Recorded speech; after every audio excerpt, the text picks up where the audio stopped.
Anas Urbaningrum tancap gas. Sejak menit pertama bebas. Di hari pertama dia menghirup udara bebas, banyak soal-soal masa lampau kala bersama Partai Demokrat ia ungkit. Tak mau kalah, Gede Pasek Suardika pun ikutan dalam kapasitasnya sebagai pemegang tampuk Ketua Umum Partai Kebangkitan Nusantara (PKN). Sebagaimana diberitakan Tribun Jabar, Gede Pasek bernarasi dengan arah yang jelas. Dia menyinggung Susilo Bambang Yudhoyono (SBY) sebagai penyebab Anas Urbaningrum merasai penjara. Gede Pasek Suardika bahkan memberi penegasan bahwa Anas Urbaningrum sebenarnya tidak berurusan dengan Partai Demokrat. Begitu juga sang Ketua Umum Agus Harimurti Yudhoyono (AHY). Jadi, masih menurut Gede Pasek, Anas Urbaningrum hanya berurusan dengan sang Ketua Majelis Tinggi Partai Demokrat, yaitu Susilo Bambang Yudhoyono (SBY).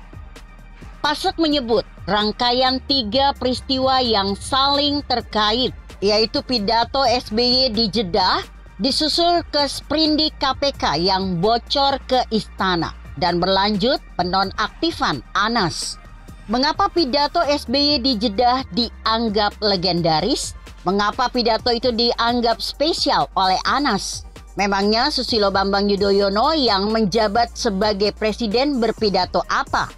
Mari kita ulik bersama. Pasti ingat, ada pidato politik dan hukum Pak SBY yang sangat monumental dari Jeddah, ungkap Anas Urbaningrum saat memberikan keterangan pers di kediamannya Duren Sawit, Jakarta Timur, 10 Januari 2014 silam. Dari tanah yang mulia, beliau meminta kepada KPK untuk segera mengambil kesimpulan yang konklusif. Yang salah ya salah, kalau tidak salah ya saya ingin tahu kenapa tidak salah. Kira-kira begitulah, kata Anas sebagaimana ditulis kontan. Ketika itu Susilo Bambang Yudhoyono yang sekaligus adalah Ketua Dewan Pembina Partai Demokrat menunaikan ibadah umroh usai kunjungan kenegaraan. SBY memanjatkan doa khusus, meminta petunjuk atas kisruh yang terjadi di partainya.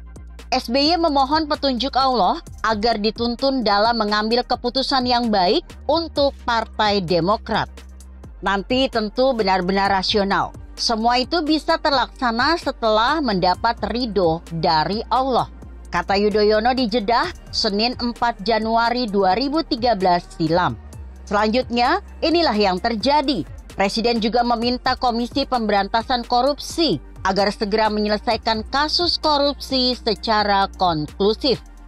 Apa yang dilakukan oleh sejumlah kader Demokrat itu, kalau salah, ya kami terima memang salah. Kalau tidak salah, maka kami juga ingin tahu kalau itu tidak salah, kata SBY. Termasuk Ketua Umum Partai Demokrat Anas Urbaningrum yang juga diperiksa dan dicitrakan publik secara luas di tanah air sebagai bersalah atau terlibat dalam korupsi, tambahnya. Terkait pernyataan SBY tersebut, menurut Anas Urbaningrum, tidak pernah ada pernyataan SBY yang sefenomenal itu terkait kasus hukum.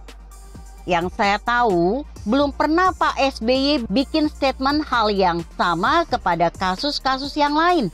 Tentu itu bermakna spesial buat saya, karena waktu itu beliau adalah Ketua Dewan Pembina Majelis Tinggi Dewan Kehormatan, katanya. Itulah masa lalu yang ngeri-ngeri sedap pada hari-hari ini. Kita nantikan narasi-narasi panas lainnya yang akan beredar. Begitu kira-kira. Artikel ini ditulis Trending News yang disadur dari Kompasiana.com dengan judul Anas Urbaningrum bebas. Gede Pasek ungkit pidato legendaris SBY di Jeddah. Bagaimana menurut Anda? Jika Anda berpendapat lain, tuliskan komentar Anda di bawah ini. Saya Emma Karisma 90.